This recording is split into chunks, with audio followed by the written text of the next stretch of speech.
Hello everyone, welcome to my YouTube channel. Hope you are doing well. তো আজ আমরা class 11-এর circular মোশনের ওপর যে এর আগের দিন একটা পরীক্ষা নিয়েছিলাম, তো সেটার আলোচনা করব। ওগুলোর অ্যান্সার কীরকম হবে না হবে সেটা সম্পর্কে আলোচনা করব। তো শুরু করা যাক। তো দেখো, প্রথম কোশ্চেন ছিল যে সমভরের দুটি বস্তু একই দ্রুতি নিয়ে যথাক্রমে R1 আর R2 ব্যাসার্ধের বৃত্তাকার পথে ঘুরলে অভিকেন্দ্র বলের অনুপাত হবে। তো এখানে কি কি বলে দিয়েছে দেখো, ভর ভর কিন্তু সমান, এম কিন্তু সমান, আর দ্রুতি ভিটাও সমান। ব্যাসার্ধটার মধ্যে পার্থক্য আছে, একটা হচ্ছে R1 আর একটা হচ্ছে R2। তো এরকম জিনিস তোমাদের ক্লাস 10-এও করানো হয়েছিল। তো দেখা যাক উত্তরটা কেমন হবে। তো এইখানে এই স্ক্রিনে করাটা সম্ভব নয়, ওই জন্য আমি খাতাতে করে তোমাদের বুঝিয়ে দিচ্ছি। তো খেয়াল করো, এখানে এম সমান ভি সমান, নো প্রবলেম। আর বেগটা, ব্যাসার্ধটা প্রথমটার R1, দ্বিতীয়টার R2। তো এখানে অভিকেন্দ্র বলের অনুপাত চেয়েছে। তো অভিকেন্দ্র বলের সূত্র আমাদের সবসময় মাথায় রাখতে হবে যে mv²/r। ওকে, তো দেখো এখানে এম আর ভি যেহেতু সমান বলে দিয়েছে, তো সুতরাং এম আর ভি নিয়ে আমরা মাথা ঘামাবো না। ওকে, তাহলে তার পরের লাইনে তাহলে আমি কী করতে পারি, যে এই force force is proportional to 1/r করতে পারি। কেন করলাম? কারণ এই দুটো তো ইকুয়াল বলেছে, দুটোর ক্ষেত্রে সমান, তো ওটা নিয়ে আর কোনো মাথা কামানো হবে না। তাহলে F is proportional to 1/r হয়ে গেল। তো আমাকে অনুপাত করতে বলেছে, তাই জন্য F1/F2 করবো, F1/F2। তাহলে কি হলো, 1/r1/1/r2। তাহলে উল্টে গেল, R2/r1 হয়ে গেল অ্যান্সার। তো এটা কোশ্চেন একদম ইজি ছিল। অ্যান্সার কি হবে, R2/r1। নেক্সট কোশ্চেন দেখো, বৃত্তাকার পথে ঘূর্ণায়মান কোন কণার ত্বরণ কি হবে? বৃত্তের স্পর্শক বরাবর হবে, না পরিধি বরাবর হবে, না ব্যাসার্ধ বরাবর হবে, না শূন্য হবে? তো দেখো, এই ত্বরণ সম্পর্কে তোমাদের জিনিসটা পুরোপুরি বুঝিয়ে দিচ্ছি। তো আমাদের যে বৃত্তগতি আলোচনা করা হয়েছে সেখানে কিন্তু সুষম বৃত্তগতি আলোচনা করা হয়েছে। তো সুষম বৃত্তগতিটা কি জিনিস? সুষম বৃত্তগতি বলতে বলতে বোঝাচ্ছে যে এখানে যে তোমার বেগটা আছে, এই বরাবর যে বেগ আছে, বেগের অভিমুখ তো সবসময় এইদিকে, ঠিক আছে? তো এই যে বেগ আছে, বেগের মান কিন্তু চেঞ্জ হয় না। ওকে, এই বেগের মান কিন্তু কখনো চেঞ্জ হচ্ছে না। তাহলে চেঞ্জ কি হচ্ছে, এই বেগের প্রত্যেকটা মুহূর্তে কিন্তু দিক চেঞ্জ হচ্ছে।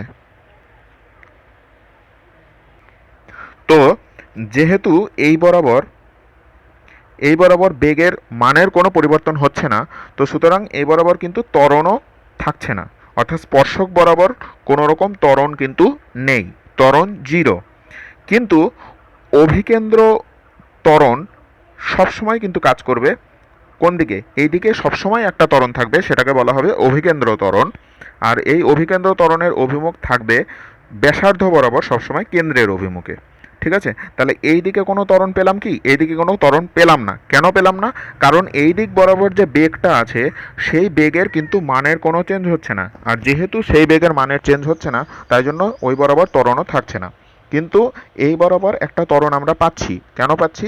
কারণ এটা হচ্ছে অভিকেন্দ্র ত্বরণ। আর এটা অভিকেন্দ্র ত্বরণটা তৈরি হওয়ার কারণ কি? কারণটা হচ্ছে নিউটনের প্রথম সূত্র। এটা একটু ডিটেলসে বলছি, তোমরা যারা ইন্টারেস্টেড তো শোনো। তো নিউটনের প্রথম যে সূত্রটা আছে, নিউটনের প্রথম সূত্র বলে যে বাইরে থেকে বল প্রয়োগ না করলে কোনো বস্তু চিরকাল সমানভাবে, মানে সরল রেখা বরাবর সমবেগে চলতে থাকবে। তাহলে এইখানে যে বস্তুটা ঘুরে গেল, এইভাবে যে ঘুরে গেল, নিশ্চয় তার ওপর কোনো একটা বল প্রয়োগ হয়েছে, তবেই সে ঘুরেছে। ঠিক আছে, নয়তো তো সে তো সরল রেখা বরাবর চলতে থাকতো। ওকে, আর বল এফ ইজিকাস টু কি, এম ইন্টু এ হয়, এম ইন্টু এ হয়। তো এখানে মানে বল প্রযুক্ত হওয়া মানে কি, ত্বরণ তৈরি হওয়া। ত্বরণ যদি না থাকে, এ যদি জিরো হয়, তাহলে কি এফটাও জিরো হবে।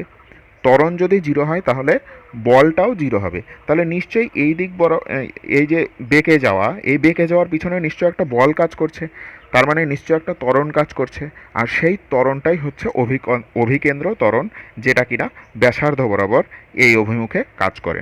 তো অভিকেন্দ্র ত্বরণ কোন দিকে কাজ করছে সেটা সবাই ক্লিয়ার হয়ে গেলে, কিন্তু স্পর্শক বরাবর কিন্তু মাথায় রাখবে, স্পর্শক বরাবর কিন্তু ত্বরণ নেই। আমি আবার বলে দিচ্ছি, এই বরাবর কিন্তু ত্বরণ নেই। আর ব্যাসার্ধ বরাবর কেন্দ্রের অভিমুখে একটা ত্বরণ আছে, সেটাকে বলা হয় অভিকেন্দ্র ত্বরণ। আর অভিকেন্দ্র ত্বরণ কেন হচ্ছে সেটাও আমি বুঝিয়ে দিলাম।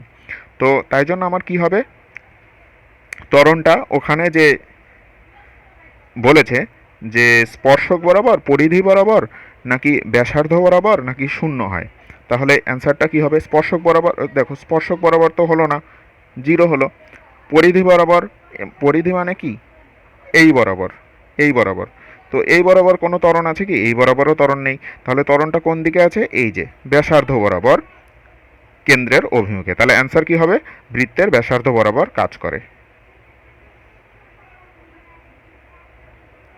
নেক্সট কোশ্চেন বলেছে, সুতোয় বাঁধা এম ভরের একটি বলকে, বল বলতে একটা ধরো ক্রিকেট, মানে ক্রিকেটে যে খেলা হয় ওই রকম একটা বলকে অনুভূমিক তলে ভি দ্রুতিতে আর ব্যাসার্ধের বৃত্তাকার পথে ঘোরালে ত্বরণের মান হবে। তো এটা একদমই ইজি কোশ্চেন। যে কি বলেছে এটা এখানে আলোচনা করে দিচ্ছি।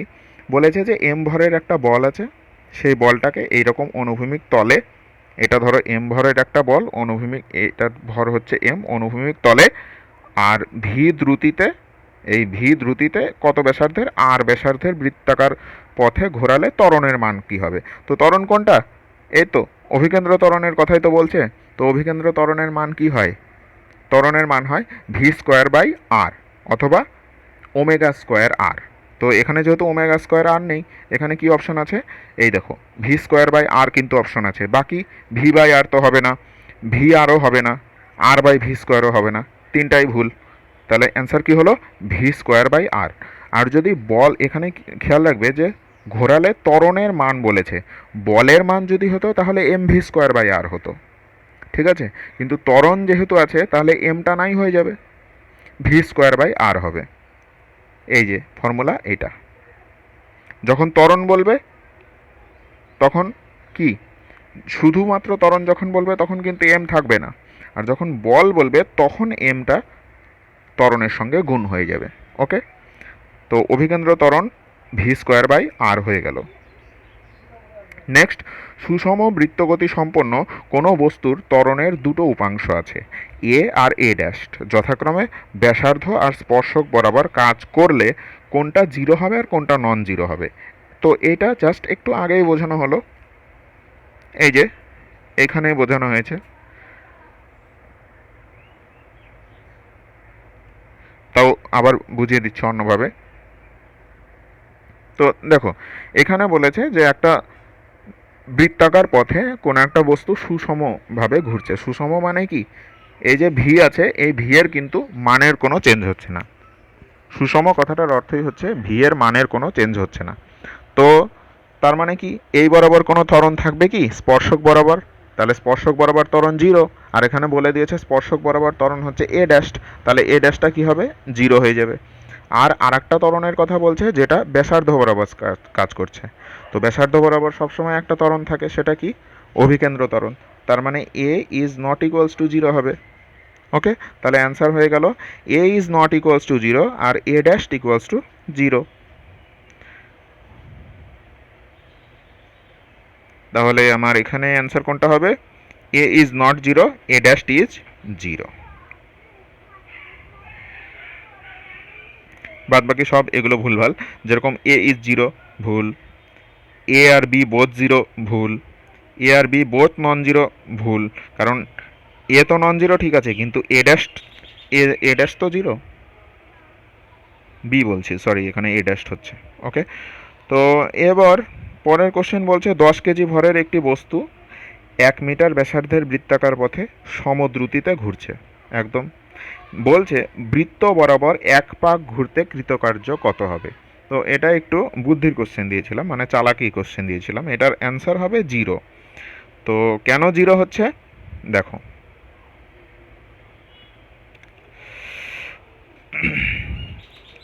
এই যে এই সব কিছু বলে দিয়েছে, আমার এম বলে দিয়েছে, আর বলে দিয়েছে, কৃতকার্য কত বলে দিয়েছে। তো দেখো আমরা ক্লাস 9-এ একটা সূত্র পড়েছিলাম ছোটোবেলায়, যে কৃতকার্য সমান সমান বল গুণিত সরণ। ঠিক আছে, এফ ডট এস, বল গুণিত সরণ। তো এবার সরণ কি জিনিস? সরণটা হচ্ছে কোনো একটা বস্তু আছে, সেই বস্তু সরণ জিনিসটা ভালো করে বুঝিয়ে দিচ্ছি। ধরো এ হলো কোনো একটা বস্তু আছে, সেটা এ পয়েন্ট থেকে যাত্রা শুরু করে এরকম এরকম এরকম এরকম এরকম দুনিয়া ঘুরে বি পয়েন্টে এলো, ঠিক আছে? তো এখানে সরণ কি হবে? সরণ হবে এই যে এ আর বি, অর্থাৎ এটা প্রাথমিক অবস্থান আর এটা অন্তিম অবস্থান, এ আর বি এর মধ্যে সরলরৈখিক যে দূরত্ব সেটাকেই বলা হবে সরণ, ঠিক আছে? তাহলে সরণ সম্পর্কে ধারণা ক্লিয়ার হলো। তাহলে এবার তুমি দেখো এখানে যে কোশ্চেনটা বলেছে যে একটা বস্তু যাত্রা শুরু করেছে, যাত্রা শুরু করে পুরো এক পাক ঘুরে আবার এইখানেই চলে এসছে। তার মানে এই যে পয়েন্টটা হচ্ছে, এই পয়েন্টটাই মানে যাত্রা শুরুর পথ, যাত্রা শুরুর বিন্দু, আবার এই পয়েন্টটাই যাত্রা শেষের বিন্দু। তার মানে এখানে কি হলো, দুটো বিন্দুই কোইনসাইড করলো। তার মানে ওর ওর মাঝখানে কোনো সরলরেখা টানা যাবে কি? অর্থাৎ আমি বলতে চাইছি এই পয়েন্ট থেকে যাত্রা করলাম, দুনিয়া টুনিয়া ঘুরে এসে আবার এই পয়েন্টেই ফিরে এলাম। তাহলে কি হলো, সরণ কি হয়ে গেল? জিরো হলো। কারণ এখানে এ পয়েন্ট যা, বি পয়েন্টও তাই, এর মধ্যে তো কোনো সরলরেখা টানতে পারবো না। তাহলে সরণ কি হয়ে গেল? জিরো। এবার যেহেতু সরণ জিরো, তাই জন্য আমার এই বল টল কি আছে আছে ওগুলো দেখার দরকারই নেই। সরণ গুণ আছে, জিরোর সঙ্গে যাই গুণ করো না কেন জিরো হয়ে যাবে। তাহলে কৃতকার্য কত হলো? জিরো হয়ে গেল। ওকে, নেক্সট কোশ্চেন। তো নেক্সট কোশ্চেনে বলেছে একটি গাড়ি অবতল পথে চললে পথের নিম্নতম বিন্দুতে যাত্রীরা নিজেদের ভারী অনুভব করবে, নাকি হালকা অনুভব করবে, নাকি একই ওজন অনুভব করবে, নাকি ভারহীন মনে করবে? তো দেখো এটা একদম সিম্পল কোশ্চেন ছিল। পথটা দেখিয়ে দিই কীরকমভাবে গেছে। তো দেখো এখানে এটা হলো রাস্তা, অবতল রাস্তা বলেছে, যেহেতু গাড়িটা এরকম এরকম করে যাচ্ছিল, ঠিক আছে? তো বলেছে নিম্নতম বিন্দুতে, নিম্নতম বিন্দু বলতে এই পয়েন্টে এসে গাড়ির মধ্যে যে যাত্রীরা আছে তারা নিজেদেরকে কি মনে করবে? ভারী মনে করবে। ভারী মনে করার অর্থ হচ্ছে মানে আমরা যেন নিচের দিকে চলে যাচ্ছি, ঠিক আছে? আর হালকা মনে করার অর্থ হচ্ছে সিটের যেন ওপরের দিকে উঠে যাচ্ছি। যেরকম তোমরা যখন কোনো বাঙ্কার আসে, বাঙ্কারে যখন গাড়িটা উছলে পড়ে তখন কি সিট থেকে ওপরের দিকে উঠে যাও, ওটাকে বলে হালকা হওয়া। আর ভারী হওয়া মানে একদম নিচের দিকে, যেন তোমার সিটের নিচের দিকে যেন তোমাকে দাবিয়ে দিচ্ছে, ঠিক আছে? তো এটা একদম ইজি কোশ্চেন, কমন কোশ্চেন। তোমরা এরকম অনেক ফিলও করেছো যে এরকম যখন রাস্তা থাকে তখন একদম নিচের দিকে এলে ভারী অনুভব হয়, মনে হয় কেউ যেন আমাদের ঘাড় ধরে মানে সিটের ওপর জোর করে বসিয়ে দেওয়ার চেষ্টা করছে। তো তার কারণ কি? এটা তো তোমরা মানে প্র্যাকটিক্যালি দেখেছো, কিন্তু তার কারণ কি? তার কারণ হচ্ছে, দেখো এখানে প্রথম তো এমজি অর্থাৎ বল, যেটা বস্তুর ওজন, সেটা তো অবশ্যই নিচের দিকে কাজ করবে, তো কোনো সন্দেহ নেই। কিন্তু সাথে সাথে আর একটা বল কাজ করে। আর একটা বল কোনটা? সেটা হচ্ছে অপকেন্দ্র বল। অপকেন্দ্র বল মানে দেখো আসলে কি হয়েছে, এটা কিন্তু একটা বৃত্তপথের মতো, তাই না? আর এটা ধরে নাও কেন্দ্র। তাহলে এটা কি ব্যাসার্ধ থেকে দূরের দিকে, এই দিকে ব্যাসার্ধ থেকে দূরের দিকে কি বল কাজ করে? অপকেন্দ্র বল। আর এই দিকে কি বল কাজ করে? সেটা হলো অভিকেন্দ্র বল, তাই তো? তো এই যে অপকেন্দ্র বল আছে, অপকেন্দ্র বল আর অভিকেন্দ্র বলের মান কিন্তু ইকুয়াল, এমভি স্কোয়ার বাই আর, ঠিক আছে? তাহলে এই অপকেন্দ্র বলের জন্যই এখানে দেখো দুটো বল অ্যাড হচ্ছে, এক তো বস্তুটার ওজন, আর একটা হচ্ছে অপকেন্দ্র বল। এবার এই দুটো বল তোমার উপরে ক্রিয়া করছে, তাই জন্য তুমি নিচের দিকে চলে যাচ্ছ, মানে তোমাকে কি হবে? ভারী মনে হবে। ভারী মনে হবে মানে তোমাকে কেউ যেন সিটের দিকে চেপে ধরেছে এরকম মনে হবে। ওকে, তাই জন্য অ্যান্সার কি হবে?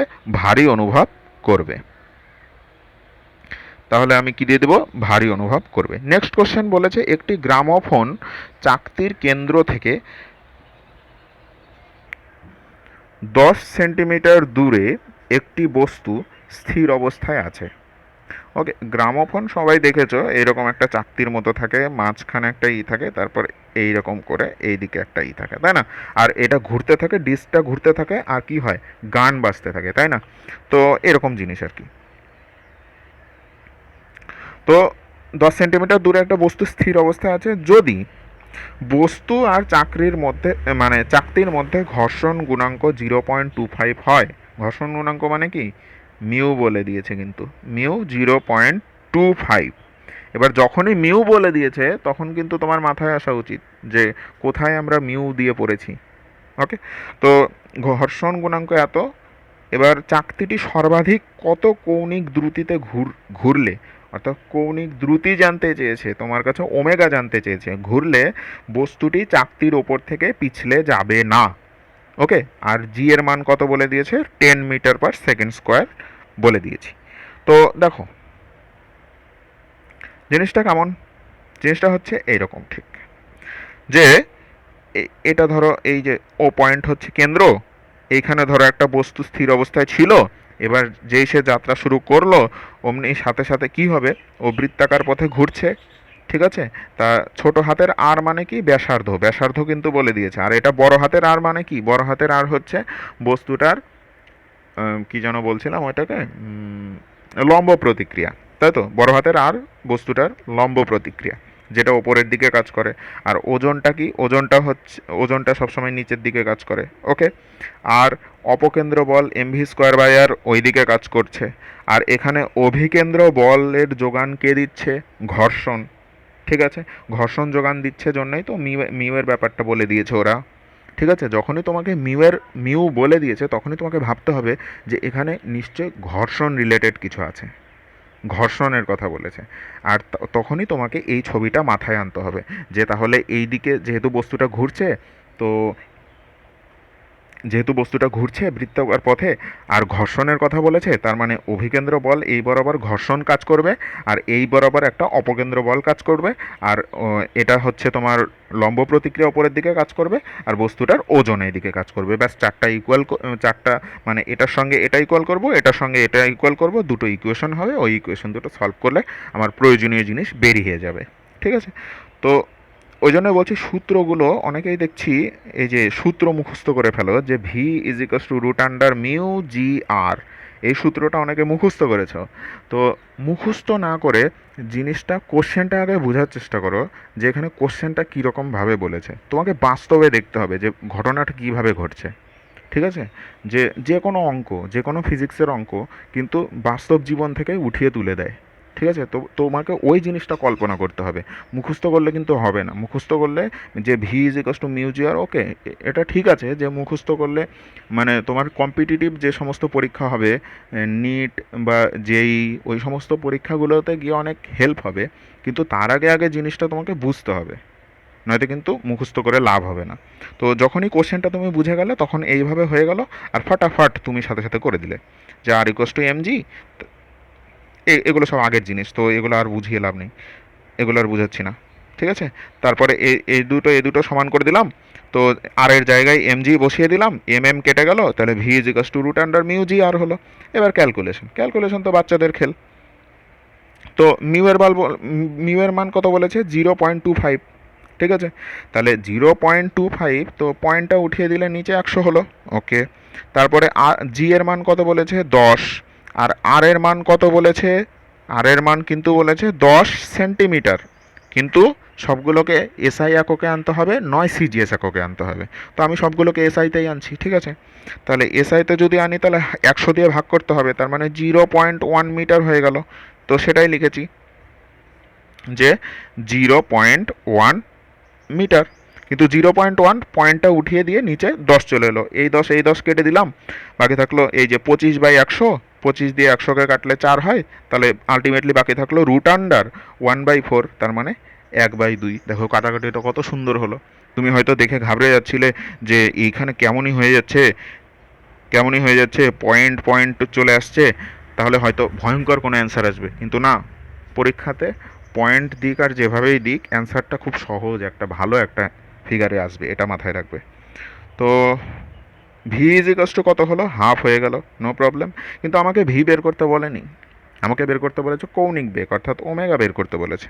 আর ওমেগা আর ভি এর মধ্যে একটা আমরা সম্পর্ক জানি, কি সম্পর্ক, যে v = ω/r হয়। তো আর জানা আছে আমার কাছে, ভি জেনে নিলাম, তাহলে ওমেগা জানলেই হয়ে যাবে। ওমেগা এটা বের করতে দিয়েছে, তাহলে ω কত হলো, ω হলো v/r, ভি এর মান হাফ আর আর এর মান 0.1, কাটাকাটি করো 5। অ্যান্সার হয়ে যাবে। আর এককটা কি হবে, রেডিয়ান পার সেকেন্ড হয়ে গেল। ইজি অঙ্ক, কিন্তু একটু শুধু ভাবতে হবে। নেক্সট 8 নাম্বার যেটা বলেছে,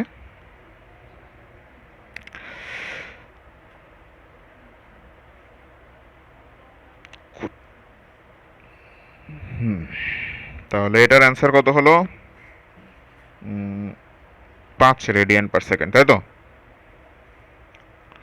এবার বলেছে একটা চাকা আছে, সেটা মিনিটে মিনিটে 300 বার ঘুরছে। তা কৌণিক বেগ কত বলেছে, ওমেগা বের করতে বলেছে। ঠিক আছে, তো 300 বার ঘুরছে, তাই না? তো একবার ঘুরলে কত হয়?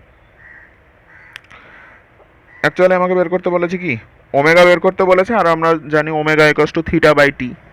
থিটা হচ্ছে কৌণিক সরণ আর টি হচ্ছে সময়। ওকে, তো এখানে কৌণিক সরণ কিন্তু সরাসরি বলে দেয়নি, এখানে বলেছে মানে কতবার ঘুরেছে, 300 বার ঘুরেছে। তো আমাকে কোণটা বের করতে হবে যে 300 বার ঘুরলে কত কোণ ও অতিক্রম করলো। তো দেখো, একবার ঘুরলে এসআই পদ্ধতিতে যেহেতু বের করছি, রেডিয়ানে করতে হবে। একবার ঘুরলে হয় 2 পাই রেডিয়ান, তাহলে 300 বার ঘুরলে 600 পাই রেডিয়ান হয়ে গেল। তাহলে থিটার ভ্যালু কত বেরোলো, 600 পাই রেডিয়ান ডিভাইডেড বাই টি এর মান কিন্তু মিনিটে বলে দিয়েছে, কিন্তু মিনিট তো এসআইও না সিজিএসও না। তাহলে আমাকে কি বের করতে হবে, এসআইতে নিয়ে যেতে হবে, সেকেন্ডে নিয়ে যেতে হবে। ব্যাস, সেকেন্ডে নিয়ে গেলাম, 60 হয়ে গেল, 600/60 10, 10 পাই হয়ে গেল অ্যান্সার। তাহলে অ্যান্সার কি হলো, 10 পাই। এককটা কি হবে, রেডিয়ান পার সেকেন্ড হয়ে গেল। তাহলে 10 পাই রেডিয়ান পার সেকেন্ড, এটাও হয়ে গেল। নেক্সট হচ্ছে বাম দিক ডান দিক মেলানোর কথা বলেছি। তো দেখো, অভিকেন্দ্র বল যেটা আছে, তো অভিকেন্দ্র বল যেটা আছে, অভিকেন্দ্র বল কি হবে, একক তো এটা হবে না, কেন্দ্রাভিমুখী। অবশ্যই অভিকেন্দ্র বল কোন দিকে হয়, কেন্দ্রের অভিমুখেই তো হয়। তাহলে এটা আমি করে দিলাম কেন্দ্রাভিমুখী। অপকেন্দ্র বল, আমরা কি বলেছিলাম যে অপকেন্দ্র বল যেটা বাইরের দিকে কাজ করছে সেটা কি একটা অলিক বল হয়। ঠিক আছে, বাকি কোনোটার সঙ্গেই তুমি মিল খাইয়ে দেখবে হবে না। ঠিক আছে, তো তাহলে অপকেন্দ্র বল কি হয়ে গেল, অপকেন্দ্র বল অলিক বল। নেক্সট বলেছে কৌণিক ত্বরণ। তো দেখো, এখানে কৌণিক ত্বরণে এসে তোমার কিন্তু একটু কনফিউশন হবে। এখানে কিন্তু দুটোই ঠিক, এই যে কৌণিক ত্বরণের এস একক রেডিয়ান পার সেকেন্ড স্কোয়ার এটাও ঠিক, আবার অক্ষীয় ভেক্টর এটাও ঠিক, তাই তো? কৌণিক ত্বরণ একটা অক্ষীয় ভেক্টর, এটা আমরা পড়িয়েওছি। তো এবার এই দুটোর মধ্যে আমাকে কোনটা দেব? তো দেখো, তুমি যদি এখানে অক্ষীয় ভেক্টর দিয়ে দাও, কৌণিক ত্বরণ ধরে নাও অক্ষীয় ভেক্টর দিয়ে দিলাম, ঠিক আছে? তাহলে কৌণিক বেগ আমি কি দেব, অলিক বলও হয়ে গেছে, অক্ষীয় ভেক্টরও হয়ে গেল, কেন্দ্রাভিমুখী হয়ে গেছে। তাহলে কৌণিক বেগে এটা দেব না এইটা দেব, এই দুটোর মধ্যে যে কোনো একটা তো দিতে হবে।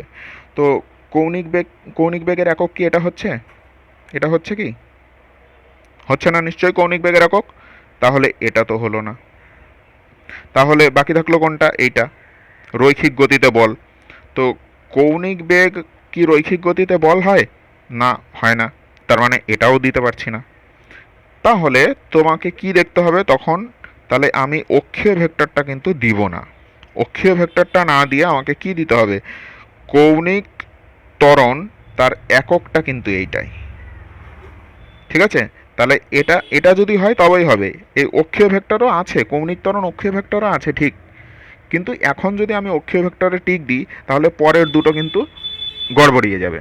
ঠিক আছে, তাই জন্য আমি অক্ষীয় ভেক্টরে না দিয়ে কোথায় দেবো, এককে দেব, radian per second square. Next বলা হচ্ছে কৌণিক বেগ। তো এবার দেখো, কৌণিক বেগ যে আছে, বাকি থাকলো আমার কোনটা, এটা বাকি আছে আর এটা বাকি আছে। তো কৌণিক বেগ কি দেব, রৈখিক গতিতে বল কি না, কৌণিক বেগ রৈখিক গতিতে বলের সাথে সমান হয় না। তাহলে কৌণিক বেগ একটা অক্ষীয় ভেক্টর বটে, ব্যাস অক্ষীয় ভেক্টর দিয়ে দিলাম। আর বাকি থাকলো কোনটা, বৃত্ত গতিতে টর্ক। বৃত্ত গতিতে যেটা টর্ক সেটাই কিন্তু রৈখিক গতিতে বল, এটা আমরা জানি। তাহলে ব্যাস হয়ে গেল, সবগুলো দিয়ে দিলাম। তো প্রত্যেকটার জন্য এক একটার জন্য একটা একটা করে, এরকম না যে এটার জন্য এটা হলো আবার পরেরটার জন্য একই হবে। নেক্সট ওই এটা দিয়েছিলাম, এটা সবাই লিখে দিয়ে দিয়েছো, ব্যাস করে দাও সাবমিট। আবার ভেরিফাই করতে বলছে। দাঁড়াও, ভেরিফাইটা করে দিই। ব্যাস, হয়ে গেছে ভেরিফাই। তো এবার বলছে যে হ্যাঁ, অ্যান্সার সাবমিটেড। হ্যাঁ, সব তো আমারই সেট করা হয়ে গেল। তো এবার হচ্ছে ভিউ স্কোর করে দিই। ব্যাস, পেয়ে গেল তুমি 20-20। এই দেখো, 20-20 হয়ে গেল, পরীক্ষা হয়ে গেল। তো এইবার হচ্ছে তোমাদের পরীক্ষার ফিডব্যাক। দেখো, তো স্কোর যে আছে, স্কোর তো আমি রিলিজ করেই দিয়েছি, সবাই দেখেও নিয়েছো। তো এখানে দেখা যাচ্ছে যে 15, 15, 16, 11, 13, ওকে, তো একজন 19, তারপরে 15, 14, 7, আর লাস্ট 10। তো দেখা যাচ্ছে যে হাইয়েস্ট আমাদের যেটা উঠেছে 19, এটা নবেন্দু।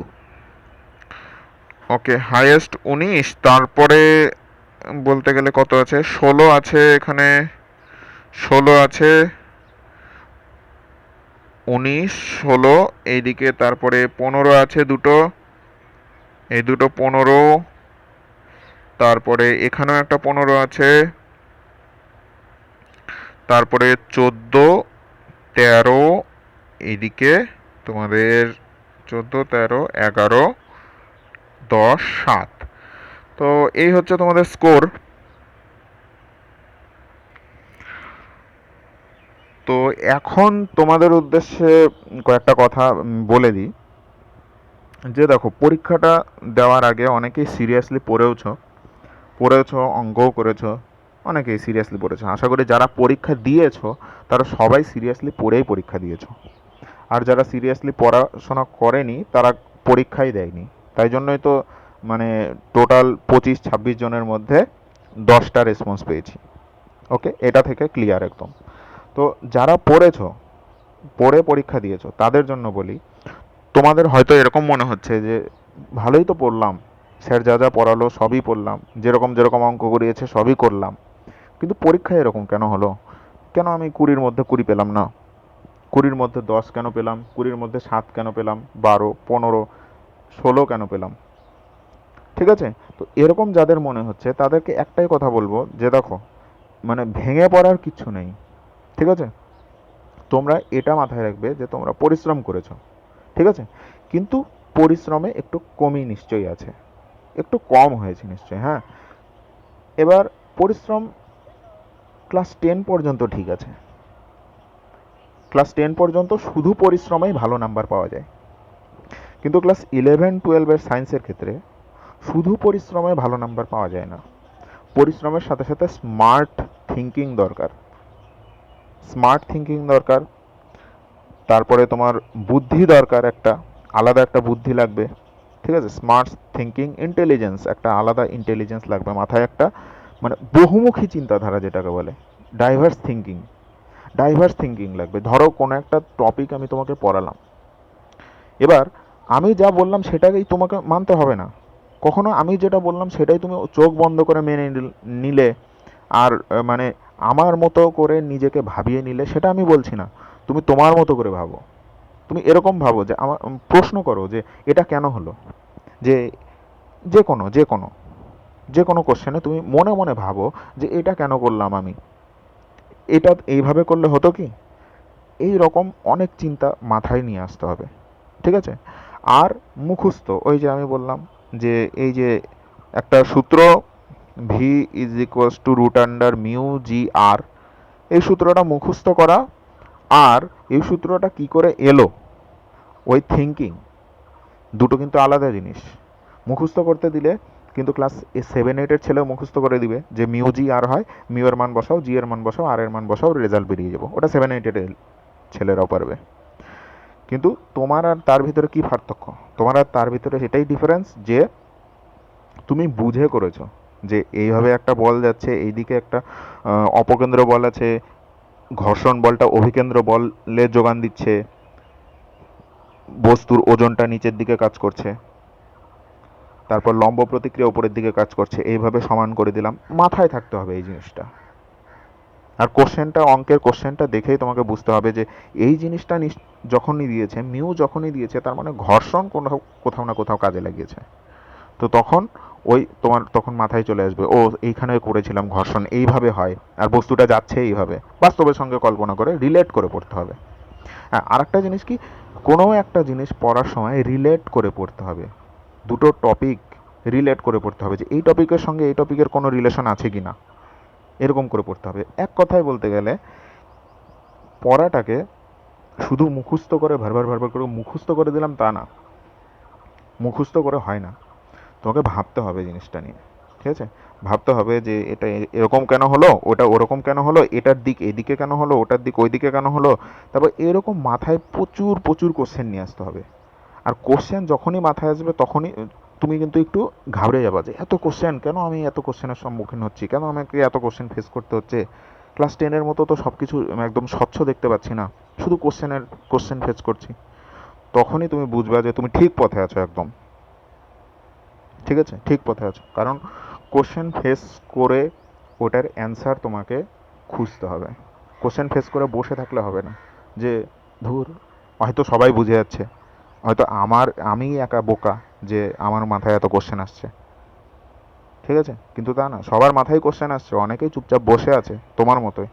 তো তোমাকে চুপচাপ বসে থাকলে হবে না। একটা কথা আছে যে না জানাটা বোকামি না। ঠিক আছে, বোকামি কোনটা? না জেনে চুপচাপ বসে থাকাটা হচ্ছে বোকামি। ঠিক আছে, তো তুমি ওই বোকামি করবে না, যে জানলাম না, মাথায় কোশ্চেন হলো, স্যারকে জিজ্ঞাসা করলাম না, এটা হলো বোকামি। কিন্তু না জেনে, না জানা ভালো, কিন্তু জিজ্ঞাসা করে ওটাকে ক্লিয়ার করে নিতে হবে। কার কার কী কী প্রবলেম হচ্ছে ওগুলো আমাকে বলতে হবে, নয়তো আমি কি করে বুঝবো যে তোমার কোথায় প্রবলেম হচ্ছে। হুম, যে কোনো হতে পারে যে তোমার একটা সিম্পল একটা প্রবলেমে তুমি আটকে আছো, ফেসে আছো, ওই জিনিসটা বুঝতেই পারছো না যে কী করে হবে, কী করে হবে। ওটা আমাকে বলো, খুলে বলো, তবে আমি তোমাকে হেল্প করতে পারবো। নয়তো তুমি যদি আমার সঙ্গে ইন্টারাকশন না করো, তাহলে কিন্তু আমি হেল্প করতে পারবো না। একটা কথা মাথায় রাখবে, যে কোনো প্রবলেম নেই। ঠিক আছে, আমি যতদিন আছি কোনো প্রবলেম নেই, একদম A to Z কীভাবে পড়তে হবে, কীভাবে ভাবতে হবে, সব আমি আছি, তোমাকে চিন্তা করতে হবে না একদম। ওকে, তো that's all for the day. Next দিন আমরা বৃত্তীয় গতির কিছু টপিক বাকি আছে, কিছু বলতে একটা ক্লাস নিলেই যথেষ্ট, একটা ক্লাস নিলেই যথেষ্ট, বাকি আছে ওই জিনিসটা পড়িয়ে দেবো। তো ওটা অবশ্য দেবব্রত বলেছিল জিনিসটা, যে পারছি না, ও ঘাবড়ে গেছিলো, কিন্তু অ্যাকচুয়ালি ওই জিনিসটা আমি পড়াইনি। তো ওকে, নেক্সট দিন আমরা সবার জন্য এটা করে দেবো। ঠিক আছে, তো গড ব্লেস ইউ।